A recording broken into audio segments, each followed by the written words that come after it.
Olá, aqui é o Robert, pastor auxiliar da Igreja Presbiteriana da Lapa, aqui em São Paulo, e este é um devocional da nossa série Fé, Esperança e Amor. Nós estamos caminhando juntos com o Tiago, na sua epístola, e eu quero ler agora os dois últimos versículos do seu primeiro capítulo.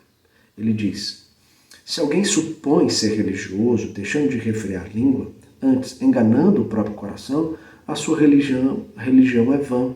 A religião pura e sem mácula para com o nosso Deus e Pai é esta: visitar os órfãos e as viúvas nas suas tribulações e a si mesmo guardar-se incontaminado do mundo.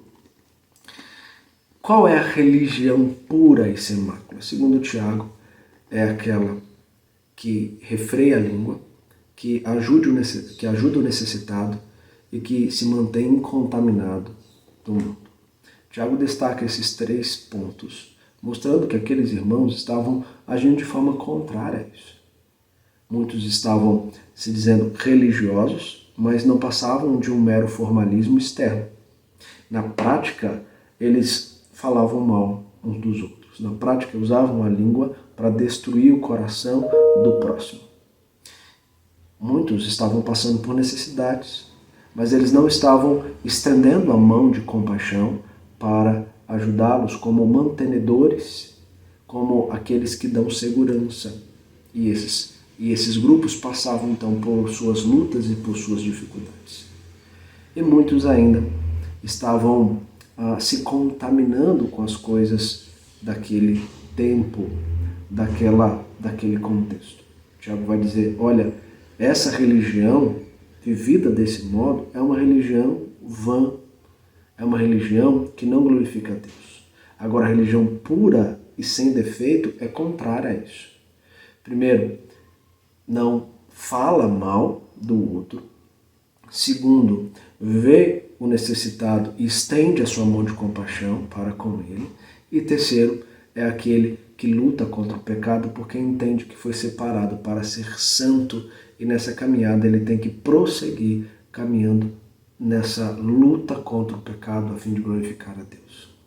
Então esses 3 pontos mostram que a verdadeira religião é uma religião que não tem apenas um formalismo externo, mas é impulsionada internamente no coração a realizar ações que glorifiquem a Deus. E essas 3 ações apontam esse caminho. E com isso nós podemos aprender então 3 lições muito importantes. A primeira é que precisamos refrear a língua.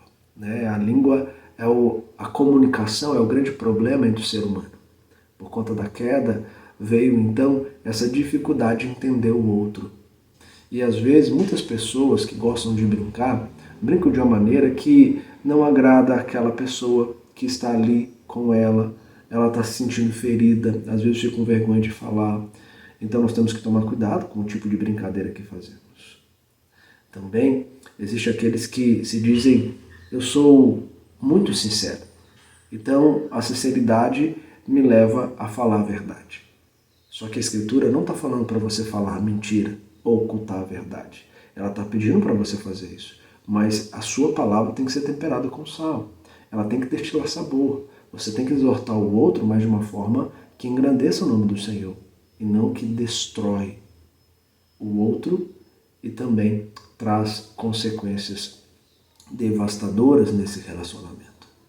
Então, eu preciso parar, pensar antes de agir, antes de falar.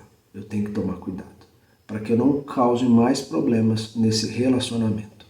Segundo, ele vai nos ensinar que nós temos que amar a Deus. E resultado desse amor, eu amo o próximo. Então, amando o próximo, eu vou olhar para a necessidade e vou estender a minha mão de compaixão. Então, não é apenas um sentimento de que eu estou triste com a situação daquele irmão. Mas é de fato, eu estou triste com a situação daquele irmão, mas eu vou lá ver o que ele precisa, o que eu posso fazer dentro das minhas possibilidades. Isso é amar. Isso é estender a mão de compaixão. Tiago não fica apenas com o cenário igreja, ele estende isso. Essa compaixão ela tem que estar presente na vida do coração, porque é a evidência de uma fé que é uma fé vibrante, né? Uma fé que de fato glorifica a Deus. Tiago vai destacar esse ponto, Fé sem obras é morta.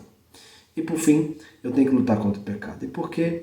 Porque o mundo me oferece um banquete. Mas o verdadeiro banquete que traz vida é a palavra de Deus. Eu tenho que me alimentar da palavra para lutar contra as artimanhas do mundo, a fim de glorificar a Deus com ações como essas. E lutando contra o pecado a fim de eu conseguir parecer cada vez mais semelhança de Cristo, pois o Espírito Santo vai me conduzir nessa direção quando eu estou cheio da palavra de Deus. Então esse é o caminho que Tiago nos ensina aqui em sua epístola. Então essa é a mensagem que eu quero deixar para você hoje. Que Deus te abençoe ricamente. Um grande abraço para você.